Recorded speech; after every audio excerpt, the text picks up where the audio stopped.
জুলাই সনদ বাস্তবায়ন করতে হবে।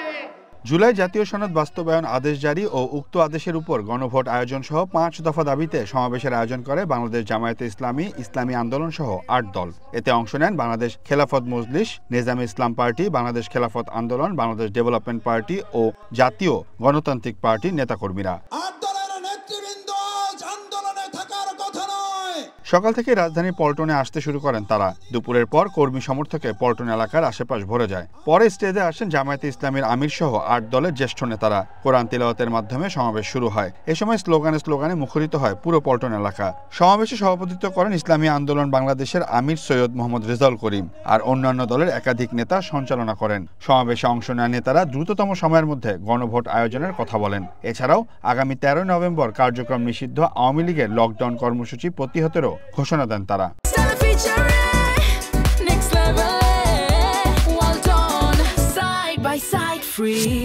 প্রতীক নির্ভর জাতীয় নির্বাচনের দিন প্রশ্ন নির্ভর গণভোট আয়োজন করে আমরা জুলাই গণঅভ্যুত্থানকে অপমান হতে দেব না ইনশাআল্লাহ। জুলাই সনদের আইনি ভিত্তির আদেশ জারিতে বিলম্বের ষড়যন্ত্র পরিহার করতে হবে। এই সনদকে যদি আরো শক্তিশালী করতে হয়, নতুন বাংলাদেশের পথে যাত্রা শুরু করতে হলে সংস্কারের প্রয়োজনে জাতীয় নির্বাচনের আগে গণভোট দিতে হবে। ফ্যাসিস্টরা বাংলাদেশ জুড়ে ককটেল গাড়িতে আগুন দিয়ে নাশকতার ষড়যন্ত্র করছে।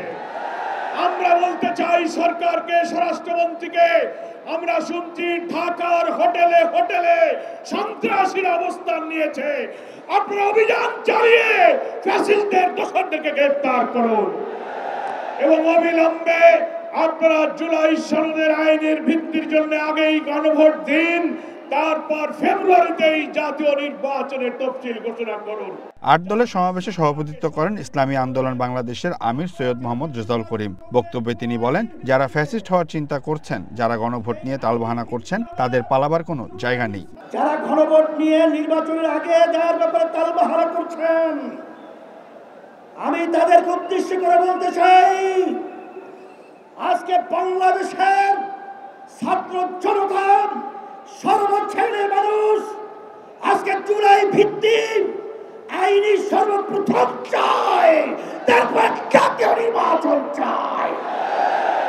কিন্তু আপনারা যদি এই জুলাই সনদ আইনি ভিত্তি দেওয়ার ব্যাপারে দরিবসি করে থাকেন, আমাদের বাংলাদেশের 3 দিকে ভারতের কাঁটাতারের বেড়া, কিন্তু আপনারা পালাবেন কোথায়?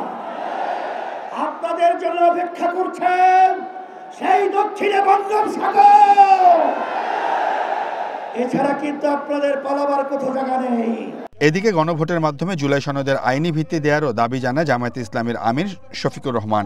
বলেন, 2026 সালে নির্বাচন দেখতে হলে আগে জুলাই বিপ্লবের স্বীকৃতি লাগবে। জুলাই বিপ্লবকে স্বীকৃতি দিতে হবে।